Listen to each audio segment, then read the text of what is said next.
राधे राधे जी। आप सभी को स्वतंत्रता दिवस की बहुत बहुत शुभकामनाएं। जैसा हम सभी जानते हैं कि हमें स्वतंत्रता मिले 75 वर्ष लगभग हो गए और हम सभी स्वतंत्रता का अमृत महोत्सव मना रहे हैं। पर विचार करने वाली बात यह है कि क्या स्वतंत्रता हमें इतनी आसानी से मिली, या स्वतंत्रता का सही अर्थ क्या है। स्वतंत्रता दिवस मनाने से पहले उसके अर्थ को जानना भी आवश्यक है।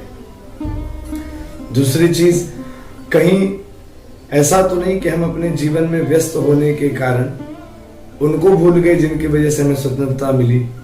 इस स्वतंत्रता का सही अर्थ तब होता है, या ये स्वतंत्रता मनाने का सही तरीका वही है कि जिससे हमें ये मिली है, ये आजादी, ये स्वतंत्रता, हम उसका धन्यवाद सतत करते रहें।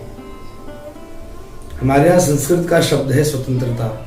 उसका अर्थ होता है स्व मतलब अपना, तंत्र अर्थात शासन, नियम, स्वयं का नियम, स्वयं का राज्य, स्वयं का शासन, तब स्वतंत्रता होती है।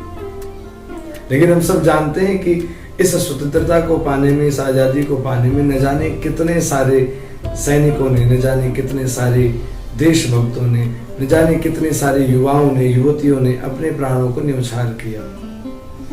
इतनी आसानी से तो मिली नहीं है, लेकिन अगर मिली तो उसके पीछे सबसे बड़ा कारण था हमारी सबकी एकता। क्योंकि वेद की एक सूक्ति है, संगच्छध्वम संवदध्वम संभो मनांसी जानता। यदि आप किसी भी चीज को पाना चाहो, और सिर्फ पाना नहीं, उसे अपने पास कुछ समय तक रखना चाहो, तो आवश्यकता है आपकी एकता की।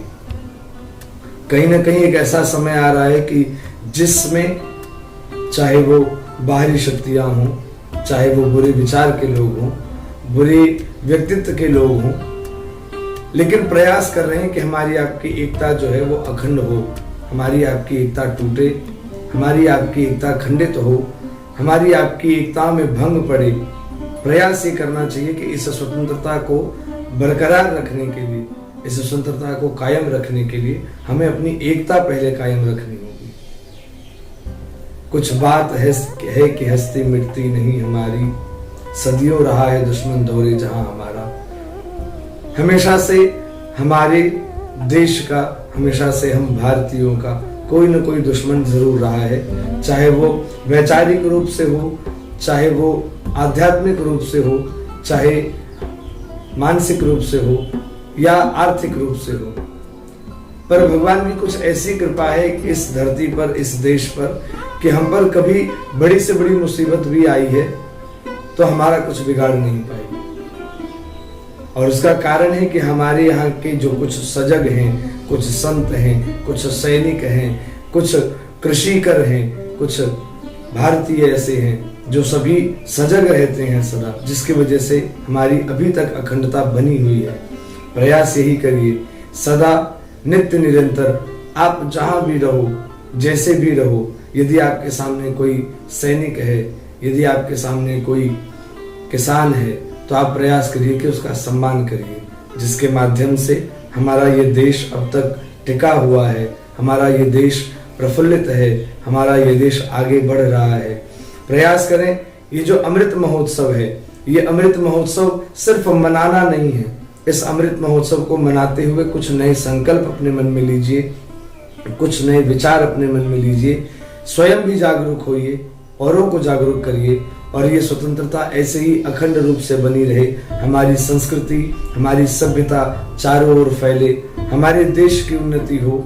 ये हमारी देश की उन्नति में हमारी उन्नति है, और हमारी उन्नति में हमारे देश की उन्नति है। इन सभी विचारों को साथ में रखें, और एक बात सदा याद रखें कि चंदन है इस देश की माटी, यशो भूमि हर ग्राम है, हर बाला देवी की प्रतिमा, बच्चा बच्चा राम है। अपने मन को, अपनी बुद्धि को, अपने विचारों को अपने देश से, अपनी मिट्टी से, अपनी संस्कृति से सदा जोड़ करके रखें। बहुत बहुत शुभकामनाओं के साथ वंदे मातरम। भारत माता की जय।